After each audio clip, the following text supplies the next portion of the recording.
Hi hello. അപ്പോൾ നമുക്കിന്നൊരു മീൻ കറി ആയാലോ? കുറേ നാളായല്ലേ മീൻ കറി വെച്ചിട്ട്. നമ്മളെപ്പോഴും എന്താ പറയുക, ക്ലീനിങ് വീഡിയോ ഒക്കെ ഇടാറ്. അപ്പോൾ അതായത് ഞാൻ മീൻ കറി വെക്കാൻ പോവുകയാണ്. മീൻ നന്നായി കഴുകി വൃത്തിയാക്കി തൊലി കളഞ്ഞ് വെച്ചിട്ടുണ്ട് കേട്ടോ. അപ്പോൾ നമ്മൾ ചൂരക്കണ്ണി എന്നാണ് പറയുക, നമ്മൾ ഈ ഭാഗത്തൊക്കെ ചൂരക്കണ്ണി എന്നാണ് പറയുക. അപ്പോൾ ഇഞ്ചി പച്ചമുളക് ഉള്ളി, ചെറിയ ഉള്ളി ചതച്ചതിട്ടു. അത് കഴിഞ്ഞ് കുറച്ച് മഞ്ഞൾപ്പൊടി മുളക് പൊടി ഇട്ടു, കുറച്ച് പുളി വെള്ളം ഒഴിച്ചു, പുളി ഇട്ടു, പിന്നെ നല്ല നാളികേരപ്പാലൊഴിച്ചു. അങ്ങനെ കുറച്ച് ഉപ്പൊക്കെ ഇട്ടിട്ട് നമ്മളിത് ഇപ്പോൾ തിളപ്പിക്കും. തിളപ്പിച്ചതിന് ശേഷം മാത്രമേ മീൻ ചേർക്കണുള്ളൂ കേട്ടോ, ഇപ്പോൾ ചേർക്കുന്നില്ല.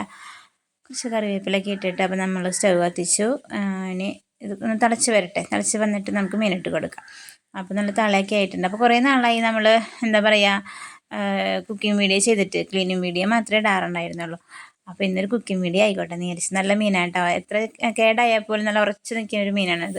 നല്ലൊരു മീനാണ്, നല്ല ടേസ്റ്റുള്ള മീനാണ്. ഫ്രൈ ചെയ്താലും ഭയങ്കര ടേസ്റ്റ് ആയിരിക്കും. മീൻ ഉടഞ്ഞു പോവില്ല. അങ്ങനെ തോന്നും, ഉടഞ്ഞ പോലെ തോന്നും. പക്ഷേ കറി വെച്ച് കഴിഞ്ഞാൽ ഭയങ്കര ടേസ്റ്റൊക്കെ തന്നെയാണ്. നല്ലൊരു മാംസമുള്ള മീനാണ്.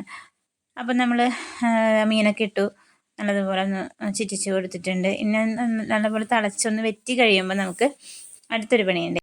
അപ്പോൾ നല്ല ടേസ്റ്റായിട്ടിരിക്കാൻ വേണ്ടി നമുക്ക് കുറച്ച് ചെറിയ ഉള്ളി വെളിച്ചെണ്ണയിൽ, നല്ല വെളിച്ചെണ്ണയിൽ നമുക്കൊന്ന് മൂപ്പിച്ച് കൊടുക്കാം. അപ്പോൾ ഒരുപാട് നാളായി കുക്കിംഗ് വീഡിയോ ഒക്കെ ഇങ്ങനെ ചെയ്തിട്ട്. മടിയാണ് കുക്കിംഗ് വീഡിയോ എന്തെങ്കിലുമൊക്കെ ചെയ്യുമ്പോൾ വിചാരിക്കും എടുക്കണമെന്ന്, പക്ഷെ എടുക്കാനൊരു മടിയാണ്. അപ്പോൾ ദേ നമ്മൾ കറി നല്ലപോലെ വെറ്റിയിട്ടുണ്ട് കേട്ടോ. തിളച്ച് വെറ്റി നെയ്യൊക്കെ തെളിഞ്ഞിരിക്കുന്നുണ്ട് സൈഡിൽ. അപ്പോൾ ദേ നല്ല ഉള്ളിയും മുളകും ഉള്ളി പിന്നെ വേപ്പില കൂടിയിട്ട് താളിച്ച് ഒഴിക്കുക കേട്ടോ. നമുക്ക് ഇതൊരു താളിക്കണതിൻ്റെ ഒരു സുഖം, നല്ലൊരു രസം, നല്ല ടേസ്റ്റ്. ഇവിടെ മോൾക്ക് ഭയങ്കര ഇഷ്ടമാണ് കേട്ടോ, ഭയങ്കര ഇഷ്ടമാണത് താളിക്കുന്നത്. അപ്പോൾ താളിച്ചൊഴിച്ചിട്ടുണ്ട്.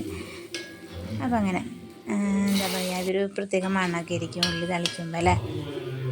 കുറച്ച് അങ്ങോട്ടേക്ക് തന്നെ ചീഞ്ഞിട്ടിലേക്ക് ഒഴിച്ച് കഴിഞ്ഞിട്ട് തിരിച്ചിങ്ങോട്ട് ഒഴിക്കുമ്പോൾ അതിനൊരു ശബ്ദവും ഒരു മണമൊക്കെ വരും. ആഹാ, എന്ത് രസം, അന്തസ് അല്ലേ. അപ്പം അങ്ങനെ നമ്മളുടെ കറി വെച്ച് കഴിഞ്ഞു. അപ്പോൾ ഇത്രയ്ക്കുള്ള ഒരു സിമ്പിളായിട്ടുള്ള മീൻ കറിയാണ്, ഭയങ്കര രസമാണ്. അപ്പോൾ ഇന്നത്തെ മീൻ കറി ഇതാണ് കേട്ടോ. നമുക്ക് ഓക്കെ, പിന്നെ അടുത്തൊരു വീഡിയോയിൽ കാണാം.